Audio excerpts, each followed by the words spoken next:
চিটাগংয়ের প্রথম উত্তর দিতে অপেক্ষায় বিপিএল ফাইনাল। আজ ছুটির দিনে সবচেয়ে বড় ধামাকা হয়ে এই একাদশ আসরের শিরোপা নির্ধারণী ম্যাচ অনুষ্ঠিত হবে।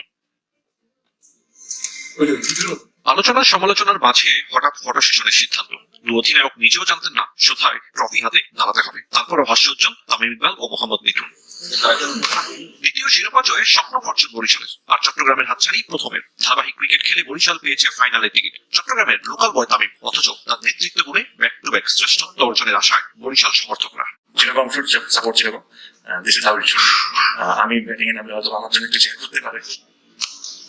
ম্যাচটার আগে বরিশালের পুরোদম অনুশীলন। নিউজিল্যান্ডের জিমি নিশাম যোগ দিয়েছিলেন প্রস্তুতিতে। বোলিং এর পর ব্যাটিং সেরেছেন এই কিউই। ফাইনাল ঘিরে ভিন্ন কোনো পরিকল্পনা নেই অধিনায়কের। যখন কোয়ালিফাইং হয় semifinal, that is the game that I am very nervous. আমরা সবাই বলি it's a final, it's the most important game of the tournament, but you have to be extremely calm in this situation. একদিকে মুশফিক মাহমুদুল্লাহ, তাওহিদ হৃদয়, অন্যদিকে Mayers, Malan, Jimmy Neesham, Nabi, Fuller. একাদশ নিয়ে মধুর সংকটে Barishal. We have lot of experience player যে different situation তাদের লাইফে বিভিন্নবার challenge face করেছে, ওইগুলোকে অনেক সময় ওভারকাম করেছে, অনেক সময় ফেল করেছে, and then try to overcome again. বিশ্রামে ছিল চিটাগং কিংস। আসর জুড়ে যে ফ্র্যাঞ্চাইজি বিতর্কিত মাঠের বাইরে নানা ইস্যুতে প্রথমবার শিরোপা জয়ের খুব কাছে বন্দর নগরী। ওদের আত্মবিশ্বাসের রসদ দ্বিতীয় কোয়ালিফায়ার। তবে স্পিনার আলিসের ইনজুরি টিম ম্যানেজমেন্ট কেড়ে গেছে দুশ্চিন্তা। আমি আত্মবিশ্বাসী, লড়াইটা 50-50 হবে। বরিশাল শক্তিশালী দল, তবে আমরা চাইবো মোমেন্টাম ধরে রাখতে। আলিস যেভাবে বোলিং করছে এবং যদি আমি ওদের স্ট্রেংথ চিন্তা করি, আলিস আমাদের জন্য very important for the final. আমরা শেষ পর্যন্ত চেষ্টা করবো। আর আলিস যেভাবে বোলিং করছে, আলিসের অভাবটা পূরণ করার মতো না, বাট আমাদের যা আছে তাই নিয়ে খেলবো। ফাইনালের আগে দু দলের 3 দেখায় চিটাগং হেরেছে দুবার, কিন্তু ওসব কে মনে রাখবে? শেষ ভালো যার, সব ভালো তারা। আরিফুল ইসলাম, চ্যানেল 24, ঢাকা। আজ বিপিএল ফাইনাল। বরিশালের টানা দ্বিতীয় শিরোপার পথে বাধা হয়ে প্রথম ট্রফি জিততে চায় Chittagong kings. We need to do anything different. We need to treat the final just another game of cricket and try and give our best. আমরা শেষ পর্যন্ত চেষ্টা করবো। আর আলিস যেভাবে বোলিং করছে, আলিসের অভাবটা পূরণ করার মতো না, বাট আমাদের যা আছে তাই নিয়ে খেলবো। বিপিএল আর ফ্র্যাঞ্চাইজি কিনতে পারবেন না রাজশাহীর মালিক শফিক। ফাইনালের টিকিট নিয়ে হুলস্থুল কাণ্ড। 400 টাকা টিকিট, 1500 টাকা, এটা নিচে নাই কোনো বিপিএল সেরা ক্রিকেটার সাকিব আল হাসানের অনুপস্থিতিতে এবার টুর্নামেন্ট সেরার দৌড়ে একক আধিপত্য নেই কারো।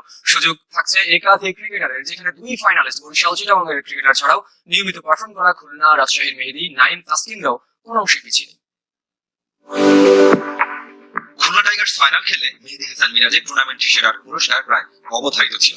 অধিনায়কত্বে মুন্সি আনার পাশাপাশি ব্যাটে বলে সমান পারদর্শী ছিলেন এই স্পিন বোলিং অলরাউন্ডার। 14 ম্যাচে 13 উইকেট আর ব্যাট হাতে 355 রান বলছে সে কথা, কিন্তু কোয়ালিফায়ার থেকে বাদ পড়ায় সুযোগ মিলেছে একাধিক ক্রিকেটারের। সতীর্থ নাইম শেখ আছেন সেই রেসে। 43.5 গড়ে 511 রান নিয়ে আসরের সর্বোচ্চ স্কোরার নাইম। ফাইনাল বাকি থাকলেও অবিশ্বাস্য কিছু না হলে এই ওপেনারের কীর্তি অক্ষত থাকছে। 1 সেঞ্চুরির সাথে 3 হাফ সেঞ্চুরিও আছে এনসিএল টি-20 সর্বোচ্চ রান সংগ্রাহকের। খুলনা তবুও খেলেছে প্লে অফ, কিন্তু রাজশাহী বাদ পড়েছে লিগ পর্ব থেকেই। তবুও সে দলের এক বোলার কেড়ে নিয়েছেন স্পটলাইট। সাকিব আল হাসানের রেকর্ড ভেঙে এক আসরের সর্বোচ্চ 25 উইকেট শিকারী তাসকিন আহমেদ। শুধু তাই নয়, বিপিএল ইতিহাসের সেরা বোলিং করে টুর্নামেন্ট সেরার যোগ্য দাবিদার ঢাকা এক্সপ্রেস। মূলত দলগত পারফরমেন্সের দৃষ্টান্ত রেখে ফাইনালে উঠেছে fortune Barishal, Chittagong kings. Tournament সেরার রেসে কিছুটা পিছিয়ে এই দু দলের ক্রিকেটাররা। এর মাঝে ব্যতিক্রম তামিম ইকবাল। অধিনায়কত্বের সঙ্গে 359 রান দেশ সেরা ওপেনারকে আলোচনায় রাখছে। বরিশালকে টানা দ্বিতীয়বার চ্যাম্পিয়ন করতে পারলে তামিমের হাতে টুর্নামেন্ট সেরার পুরস্কার উঠতেও পারে। চিটাগং কিংসে খালেদ আহমেদকেও পিছিয়ে রাখার উপায় নেই। দেশীয় বোলারদের মধ্যে তাসকিন আহমেদের পরে এই পেসারের স্থান। শ্রেষ্ঠত্বের মঞ্চে দারুণ কিছু করে দেখাতে পারলে হয়ে যেতে পারেন player of the tournament. Trophy ছাড়াও 10 লাখ টাকার প্রাইজ মানি পাচ্ছেন আসর সেরা ক্রিকেটার। চ্যানেল 24।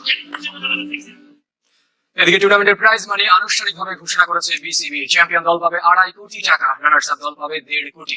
ফাইনাল সেরা ক্রিকেটারের পকেটে ঢুকবে 5 লাখ টাকা। টুর্নামেন্ট সেরার বেলায় যে অঙ্কটা 10 লাখের, সর্বোচ্চ রান ও উইকেট সংগ্রাহকের জন্য থাকছে সমান 5 লাখ টাকার অর্থ পুরস্কার। সেরা ফিল্ডার ও উদীয়মান ক্রিকেটাররা পাবেন 3 লাখ টাকা করে।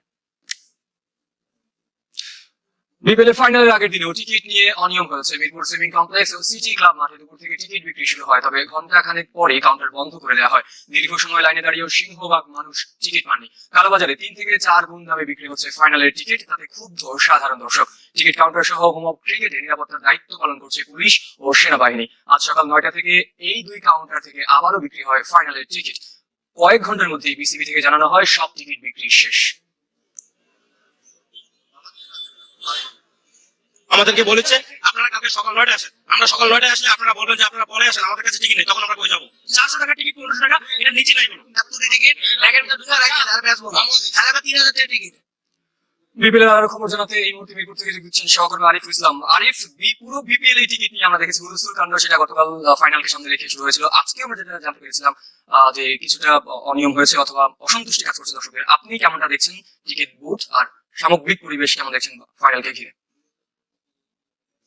দেখুন, বিসিবি কর্তাদের সঙ্গে আমার কথা হয়েছে, তারা জানিয়েছে টিকিট সোল্ড আউট, এই মুহূর্তে টিকিট পাওয়ার কোনো সম্ভাবনা নেই বা কোনো সুযোগই নেই, সম্ভাবনা পরের কথা।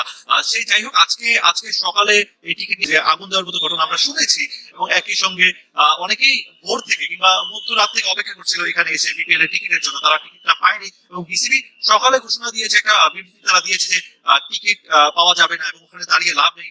এইসব নিয়ে তাদের মধ্যে অসন্তোষ কাজ করেছে এবং সেই সব বিষয়টা পরবর্তীতে আমরা দেখেছি গণমাধ্যমে আসছে, সেসব প্রতিক্রিয়া তারা জানিয়েছে। সে যাই হোক, বিপিএল এর ফাইনাল ঘিরে উন্মাদনা রয়েছে মিরপুর শেরেবাংলা স্টেডিয়ামে। ম্যাচ শুরু হওয়ার ঘন্টা খানেক আগে, 3-4 ঘন্টা আগে থেকেই মিরপুরের এই সড়কে সমর্থকদের উপস্থিতি আমরা একদম মূল ফটকে রয়েছে। সেখানকার অবস্থা দেখাচ্ছি যে আসলে আইন শৃঙ্খলা রক্ষাকারী বাহিনী তারা সবকিছু সুশৃঙ্খল করার চেষ্টা করছেন এবং মূল গেটে মূল ফটকের সামনে থেকে দর্শকদের সরিয়ে অন্যদিকে তারা নিয়ে যাওয়ার চেষ্টা করছেন এবং যেন কোনো রকম হট্টগোল না হয় সেদিকে তাদের নজরদারি এবং সেসব বিষয়ের দিকে তারা খেয়াল করছেন। বরিশাল থেকে অনেক সমর্থক এসেছেন, একই সঙ্গে চিটাগংয়ের অনেক সমর্থক এসেছেন এই মিরপুর শেরেবাংলা স্টেডিয়ামে। সব মিলিয়ে কোনো রকমের অপ্রীতিকর পরিস্থিতি চায় না যে হোক।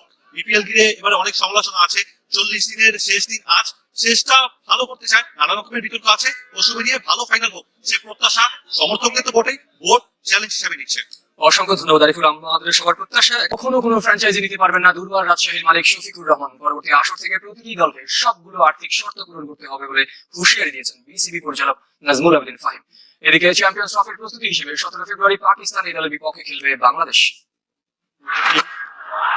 ভালো মানের উইকেট, হাই স্কোরিং ম্যাচ, ছক্কার বৃষ্টি আর দেশি ক্রিকেটারদের পারফরমেন্স সব মিলিয়ে মাঠের খেলা এবারের বিপিএল যথেষ্ট আকর্ষণীয়। তবে মাঠের বাইরের বহু ঘটনা কলঙ্কিত করেছে 11তম আসরকে, বিশেষ করে দুর্বার রাজশাহীর পারিশ্রমিক ইস্যু। তাতে শুধু বিসিবি নয়, বহির্বিশ্বে বাংলাদেশের ভাবমূর্তি ক্ষুণ্ণ হয়েছে স্বীকার করেছেন বোর্ড পরিচালক নাজমুল আবেদিন ফাহিম। তাই বিপিএল এর কোনো ফ্র্যাঞ্চাইজি আর কখনো দিতে পারবেন না দুর্বার রাজশাহীর মালিক শফিকুর রহমান। শুধু তাই নয়, পরবর্তী আসর থেকে আর্থিক শর্ত পূরণের ক্ষেত্রে কোনো ছাড় দেওয়া হবে না। খুব স্বাভাবিক যে আমরা কখনোই চাইবো না এই ধরনের কেউ ফ্র্যাঞ্চাইজির সাথে যুক্ত হোক। আমরা কখনোই চাইবো, আমরা চাইবো যারা যুক্ত হবে তারা ওই দায়িত্বটা নিয়ে যুক্ত হবে, কিন্তু তারা ওই দায়িত্বটা যেন পালন করতে পারে ওই ব্যাপারটা কিন্তু খেলার আগে নিশ্চিত করতে হবে, খেলার শুরু হওয়ার পরে না। তো ওই নিশ্চয়তা যে দিতে পারবে না তার ব্যাপারে আমাদের কখনোই আগ্রহ থাকবে না। বিপিএল এর পরদিনই চ্যাম্পিয়ন্স ট্রফির অনুশীলন শুরু করবে বাংলাদেশ। আইসিসির এই ইভেন্টের আগে কোনো ওয়ানডে খেলার সুযোগ পায়নি টাইগাররা।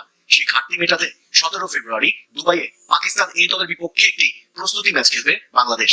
পাকিস্তান এই দলের সাথে আমরা প্রস্তুতি ম্যাচ খেলবো, কিন্তু তার আগে আমাদের যে প্রস্তুতিটা হবে সেটা পুরোপুরি কিন্তু 50 ওভার ভিত্তিক প্রস্তুতি হবে। আমরা এখানে 3-4 দিন প্রস্তুতি নেব, ওখানেও আমরা এবং আমাদের চেষ্টা থাকবে যেন খুব ভালো মানের প্রস্তুতি হয়। তবে বাংলাদেশ অধিনায়কের ব্যাটে রান নেই। বিপিএল এ রান করা কাটানোর প্ল্যাটফর্ম ছিল ঠিকই, তবে বেশিরভাগ ম্যাচে বেঞ্চে বসে কাটিয়েছে নাজমুল শান্ত। যদিও তার অফ ফর্ম নিয়ে খুব একটা চিন্তিত নয় বোর্ড। আমার মনে হয় খুব ফর্ম নিয়ে খুব চিন্তিত হতে হবে। আর আমার ব্যক্তিগত মতামত যে ওর বেস্ট ফর্মেট হচ্ছে টেস্ট ক্রিকেট এন্ড 50 ওভার্স, ওর বেস্ট ফর্ম এবং ওটা খেলার ধরনটা অন্যরকম। ওটাতে আমার মনে হয় না ওর খুব একটা অসুবিধা হবে। হেড কোচ ফিল সিমন্সের সাথে চ্যাম্পিয়ন্স ট্রফি পর্যন্ত চুক্তি। গুঞ্জন আছে বিপিএল চলাকালীন মিকি আর্থারের সাথে আলোচনা হয়েছে বিসিবির। তবে এখনই এই বিষয়ে মুখ খুলতে নারাজ নাজমুল আবেদিন। সময় বলে দেবে, এখনো বেশ তারিখের সময় আছে। আশিক রুদ্র, চ্যানেল 24, ঢাকা। বিদ্রোহের মধ্যেই বাংলাদেশ জাতীয় নারী ফুটবল দল পেয়েছে 21 পদক। টানা দুবার সাফ জয়ী নারী ফুটবলকে সম্মাননা জানিয়েছে সরকার। দেশের দ্বিতীয় সর্বোচ্চ রাষ্ট্রীয় পুরস্কার এটি। বিভিন্ন ক্ষেত্রে গুরুত্বপূর্ণ অবদানের জন্য দেশের 14 জন বিশিষ্ট নাগরিকের সাথে একমাত্র দল হিসেবে পুরস্কার পাচ্ছে নারী দল। গতকাল বিকেলে সংস্কৃতি মন্ত্রণালয় এই তালিকা প্রকাশ করে। দেশের ফুটবলে নারী দলের অবদান অনেক, তবে শৃঙ্খলা সবার আগে। জাতীয় দলের বিদ্রোহী ফুটবলার ও কোচ পিটার বাটলার দ্বন্দ্ব ইস্যুতে তদন্ত প্রতিবেদন জমা দিয়ে জানিয়েছেন কমিটির চেয়ারম্যান ইমরুল হাসান। আগামী কয়েকদিনের মধ্যে নির্বাহী কমিটির জরুরি সভা কিংবা আবারও দুই পক্ষের সাথে আলোচনা শেষে চূড়ান্ত সিদ্ধান্ত জানাবেন ফেডারেশন সভাপতি তাবিথ আউয়াল। বৃহস্পতিবার বাফুফের ভবনে নিজেদের মধ্যে কয়েক ঘন্টা আলোচনা শেষে রাতে প্রতিবেদন জমা দেয় 7 সদস্যের তদন্ত কমিটি। তদন্তের ক্ষেত্রে নারী ফুটবলারদের অতীত পারফরমেন্স ও সাফল্য প্রাধান্য পায়নি, বরং শৃঙ্খলাকে বেশি গুরুত্ব দেওয়া হয়েছে। পুরো বিষয়টি নিয়ে নারী উইংয়ের দায়িত্বে কোনো অবহেলা আছে কিনা তাও প্রতিবেদনে তুলে ধরা হয়েছে।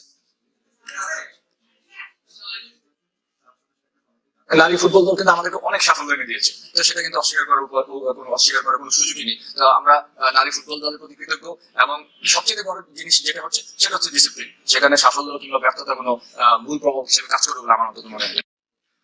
আন্তর্জাতিক ফুটবলে আবারও নিষিদ্ধ হয়েছে পাকিস্তান। এবার গঠনতন্ত্র সংশোধনের সুপারিশ না মানায় দেশটির ফেডারেশনকে নিষিদ্ধ করেছে ফিফা।